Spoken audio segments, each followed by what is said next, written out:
The charger always purred like this when I was thinking of her. 8 hours on the road from Temple, and every mile was a memory. Her hand on my knee, her head on my shoulder, the way she'd fiddle with the radio dial, trying to find a song we both liked. This car was her favorite. After she passed, I almost sold it. Too many ghosts in the passenger seat. But I found that driving it was the only time I still felt her close. It was like she was still riding shotgun, telling me I was driving too fast, just like she always did. Today, I was driving to my son's graduation. Elmridge High. I'd never seen the place before. Tyron's mom, my beautiful Sarah, she handled all the school stuff. Parent-teacher meetings, football games, all of it. I was usually elsewhere, serving. So today was important. More important than anyone in that school could ever know. I'd promised Sarah I wouldn't miss these moments. A promise is a promise, especially one you make to someone who isn't here to see you keep it. I pulled into the parking lot, the building looking like every other small-town Texas high school I'd ever driven past. Weathered red brick, a few flags trying to catch a breeze over the entrance. It was already crowded. Parents in their Sunday best, siblings holding up glittery signs, a grandmother leaning on a walker, her face a mask of pure pride. It was a beautiful chaos. I parked the Charger near the chain-link fence and stepped out. I took a moment to smooth the lines of my uniform. The deep blue of the Marine dress blues. It felt heavy today, heavier than usual. The weight of it wasn't just the wool and the brass. It was the years, the places, the faces. My boots were polished to a mirror shine. Not to show off. A man who has seen what I've seen has nothing to prove with shiny shoes. It's just discipline. It's a habit. There are things you don't know how to do halfway. And for me, wearing this uniform is one of them. My posture, even after all this time, was upright and firm. My face, I'm told, carries the stillness of someone who has seen life from too many angles to be surprised by much. Before I shut the car door, I reached into the glove compartment. I pulled out a small, old photograph. The edges were soft, worn from years of being held. There was a slight tear in the corner. It was Sarah, holding Tyron when he was just a baby. He couldn't have been more than a few weeks old. She's looking down at him with a love so fierce, so absolute, it still takes my breath away. I slipped the photo into the inside pocket of my jacket, right over my heart. I promised you, I said softly, to the empty car, to the air, to her. I wouldn't miss it. The walk to the entrance was slow, intentional. Every step carried meaning. My chest was filled with something I didn't have a name for, but it lived somewhere between pride and a deep, soul-aching sorrow. Inside, the gym was packed, just as I'd expected. The air was thick with the smell of concession stand popcorn and floor wax. Metal chairs were set up in neat rows on the gym floor, and the bleachers were already overflowing. It was noisy, chaotic, alive. Everything a high school graduation should be. I showed my printed ticket to a volunteer at the door, a short man with a clipboard and a headset that looked too big for his head. He squinted at the ticket, nodded quickly, and pointed toward the front. "Third row, left side," he said, his voice a little tinny through the headset. "You're good to go? Family seating's up front." "Appreciate it," I said, my own voice steady. I made my way through the crowd, catching glimpses of other families. Some folks looked at me, did a quick double take at the uniform, then turned away like they hadn't. It's a look I'm familiar with. One woman, a few rows ahead, gave me a small, respectful smile, then whispered something to the man beside her. I didn't react. I'd been a black man, a tall black man, in a uniform for a long, long time. I knew what some looks meant and what others didn't. I found my seat and sat down. The chair was cheap plastic, slightly wobbly, but I adjusted it without complaint. In front of me, the stage was set. Big silver letters on a banner proclaimed Class of 2024. A few school board members stood near the podium, checking their notes, looking self-important. I scanned the rows of students lined up at the far end of the gym, all in their identical black robes. And then I saw him. Tyron. He was somewhere in the middle, tall and lanky, with his mother's eyes. 18 years. Gone just like that. I remembered holding him the night he was born, still in my combat uniform, dirt still under my fingernails. I'd flown in from Okinawa with only 4 days leave. Just enough time to see my son come into the world before I had to leave it again. And now here we were. I sat still, barely blinking, just soaking in the moment. Behind me, people continued filing in, chairs scraped, programs rustled, someone laughed too loud. A man dropped his coffee and muttered a curse under his breath. None of it touched me. My world was narrowed to that stage, to the rows of young faces, and to the weight of that old photograph against my chest. Then the music started. Pomp and Circumstance. The classic. The crowd rose to their feet. A few students looked nervous. Others beamed with excitement. I stood too, my shoulders squared, arms at my sides. The national anthem followed. All around me, people placed their hands over their hearts. I didn't move. I didn't need to. My whole presence, in this uniform, was a salute. I thought of Sarah again. How she would have cried through the whole ceremony. How she would have fixed Tyron's tie 3 times before letting him leave the house. My eyes stayed forward, locked on the stage. But as the last note of the anthem faded, a new movement caught my eye. 2 uniformed men began walking down the side aisle. And they were heading straight for me. The 2 security guards moved with a purpose that felt rehearsed. They weren't police. Their cheap-looking badges read, Harlan Security Services. Their uniforms were standard-issue black polo shirts tucked into cargo pants, complete with earpieces and radios on their belts. Neither of them looked a day over 30. One, I'd later learn his name was Garvin, was short and wide-shouldered, with a shaved head and a tight, belligerent expression. The other, Mally, was taller, lanky, and chewing gum like he had somewhere better to be. I noticed them right away, of course. My training taught me long ago that stillness is often more commanding than movement. It taught me to observe, to assess. So I kept my eyes forward, my hands resting loosely on my thighs, and I watched them from the corner of my eye. The shorter guard, Garvin, stopped beside me and leaned down, just enough to be heard over the murmuring crowd. "Excuse me, sir," he said, but the sir was hollow, a formality stripped of respect. "We're gonna need you to come with us." I slowly turned my head, just enough to meet his eyes. My own voice was low, calm. "Is there a problem?" The tall one, Mally, stepped forward then, his body language a clumsy attempt at intimidation.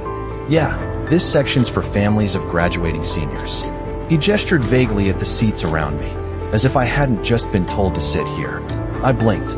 Then, without breaking eye contact, I reached into my coat pocket. Not for the picture of Sarah, but for the ticket. The same printed ticket I'd shown at the door. I held it out for them to see. "This is my seat," I stated, not asked. "3rd row, left side. Family seating." Confirmed. The shorter guard, Garvin, didn't even look at the ticket. He waved a dismissive hand. "We got told it's full." I didn't move. The gym was full when I sat down. That was the point of having a ticket. It was full when I sat down, too. I said, my voice still level. "You want to tell me who gave that order?" The tall guard, Mally, shifted uncomfortably. He wasn't expecting a calm, clear voice. He was expecting an argument, maybe. Or maybe just for me to get up and leave without a word. He wasn't expecting this. "Look," he said, his own voice losing its edge. "It's not a big deal. There's some extra seats in the back. Let's not make this anything it doesn't have to be." My eyes narrowed slightly. Not with anger. Just quiet, cold calculation. That phrase. "Let's not make this anything." I'd heard versions of it my whole life. It was a phrase used by people who held a little bit of power and wanted to use it without being questioned. It was the verbal equivalent of a shove.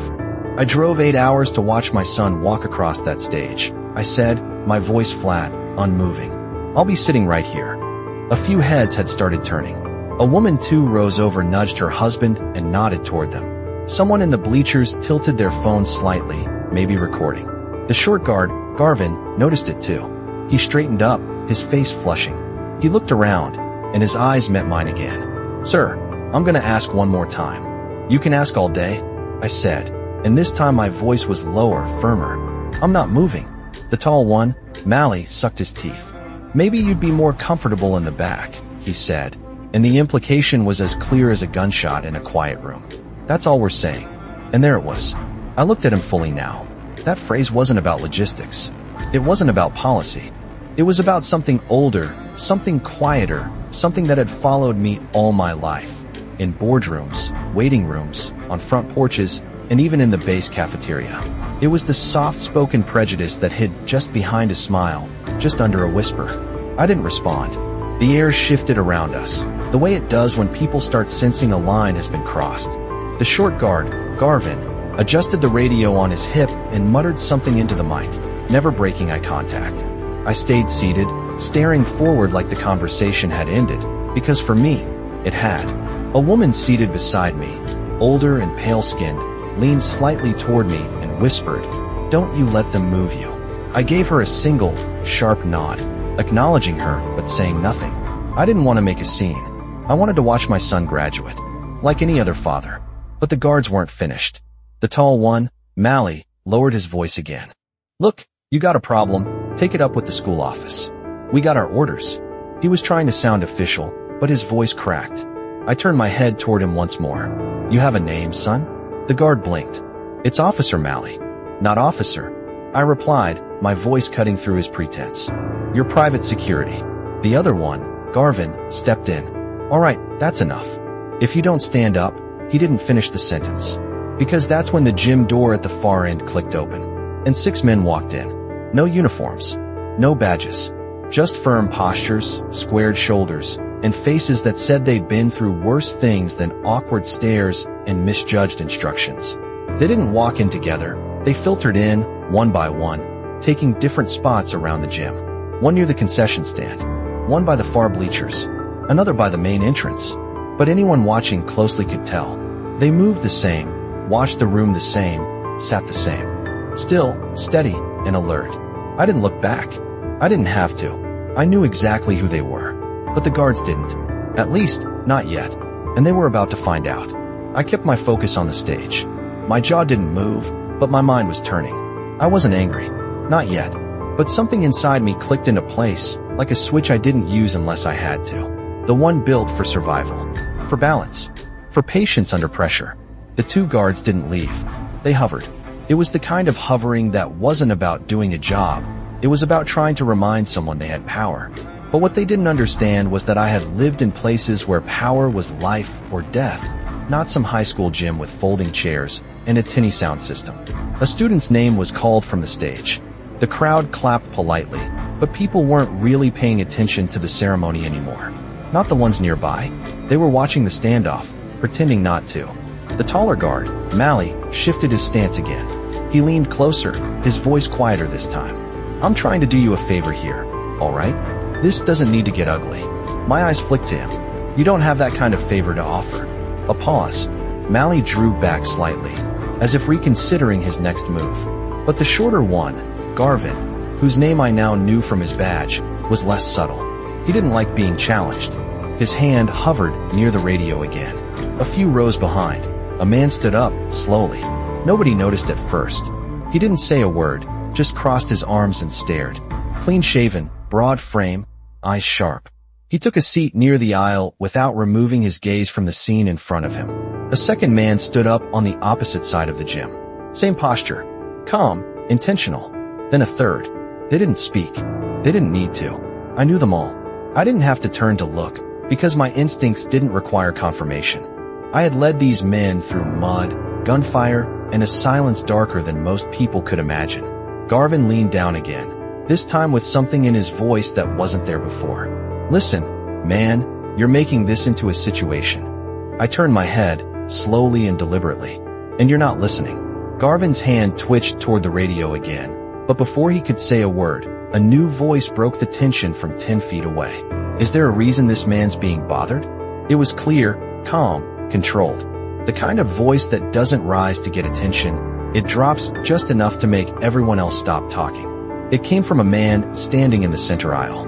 Tall, salt and pepper beard, a fitted black coat over a gray shirt. His name was Creed Marston. He was the one I had pulled from the wreckage in Kandahar, dragging him across 200 yards of sand while bullets rained down like gravel. Garvin looked up, caught off guard. "Who are you?"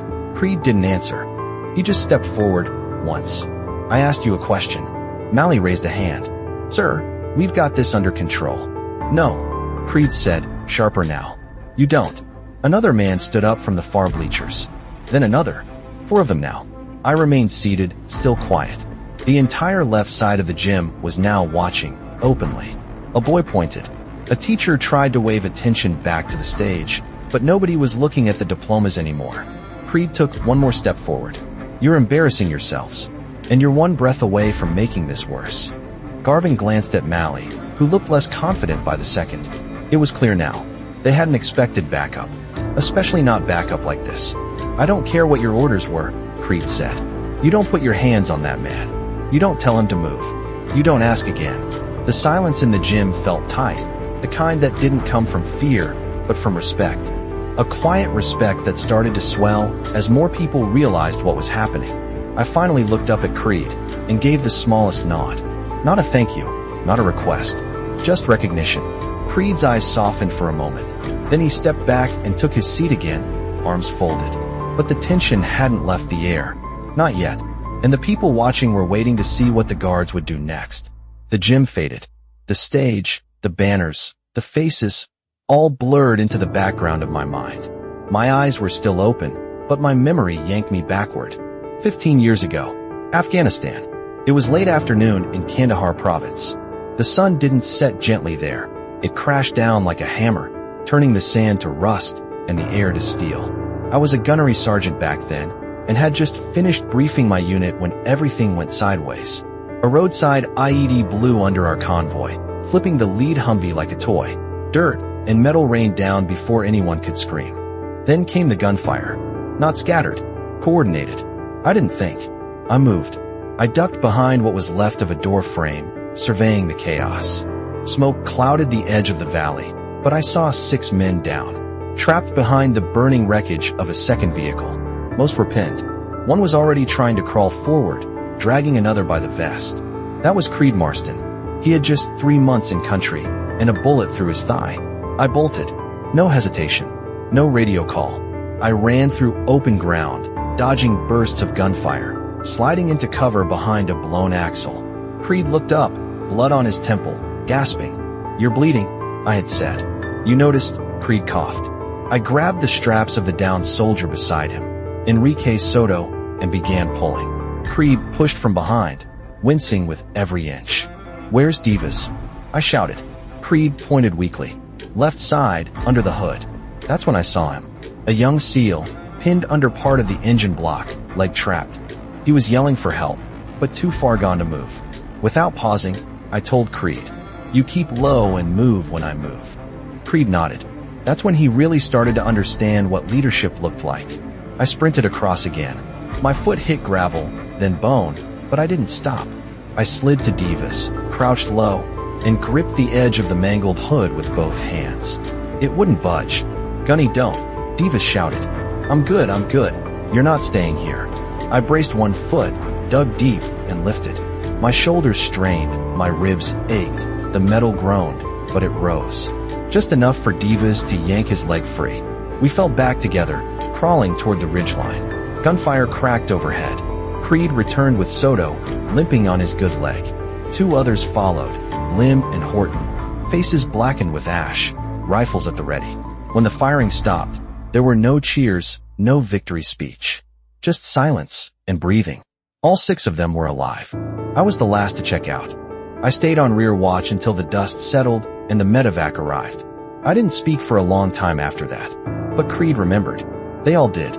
After that day, there was never a doubt. If I asked for anything, anywhere, anytime, they'd be there. No matter what. Back in the gym, Creed sat quietly in his chair, eyes fixed on the guards still standing near me. He wasn't thinking about war. He was thinking about promises. The man who had dragged him out of a war zone was now being harassed in front of a high school stage for trying to watch his son graduate. He clenched his fists. Another SEAL, Javier Meeks, walked in and sat 4 rows back. Then Zachary Wells found a spot along the right side bleachers. They didn't speak. They didn't need to. I knew them all. The assistant principal called out the next name, then another. Tyron was 3 people away from the stage. He wiped his palms on his gown, tried to slow his breathing. The girl in front of him turned and grinned nervously. "You ready?" Tyron smiled a little. "More than you know." He stepped forward. On the other side of the gym, I leaned slightly forward, my eyes never leaving the stage. I didn't clap for every student, not out of disrespect, but because my focus had narrowed to the boy in the black robe with the red and white honor cords. The boy who looked so much like his mother when he smiled. 1 name, 2 names, then the announcer paused for a second, cleared her throat, and spoke with a bit more weight than before. "Tyron Drayton." The name echoed. There was a beat of silence, half a second, maybe less, before the room erupted. Clapping, whistling, cheering. But what stood out wasn't the volume. It was the rhythm of it. The sound wasn't chaotic. It was deliberate, coordinated, deep. The 6 seals, still standing, raised their hands and applauded in perfect unison. Each one clapped with force, not performance. A salute. Without the salute. A gesture that said, "We see you. We see your father. We honor both." Tyron walked across the stage slowly, chin high, steps steady. His heart pounded, but it wasn't nerves. It was pride, and not just pride in himself. It was the pride of knowing exactly who his father was, and what it meant to carry that last name. He took his diploma from the principal, shook her hand, and turned toward the audience. His eyes scanned for one person. He found me. I didn't wave. I didn't stand. I just met my son's eyes and gave the smallest, most meaningful smile of the day. "Did you see me?" My expression gave the answer. Every second, the crowd began to thin. People shuffled out with flowers and balloons, congratulating each other in loud bursts. I stood slowly, stretching my legs, feeling the weight of sitting in one position for too long.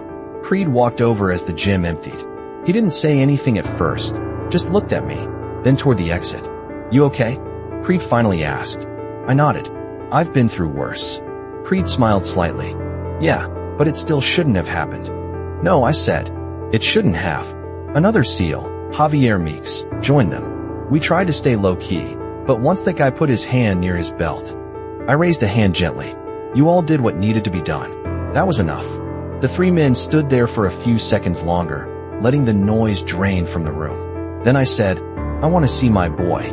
Outside, the sun was fierce against the concrete, casting long shadows from the bleachers onto the back lot. Students were scattered in small clusters, posing for photos, throwing their caps again, calling out to relatives. Tyron stood near the flagpole, his gown half unzipped, the diploma folder in one hand and his phone in the other. When he saw me approach, he stopped mid-conversation. The crowd around him faded into the background. We met halfway. Tyron was the first to speak. "You okay?" I nodded. "You?" "Yeah," Tyron said, then looked down for a second. "They tried to move you." "I know." His jaw flexed.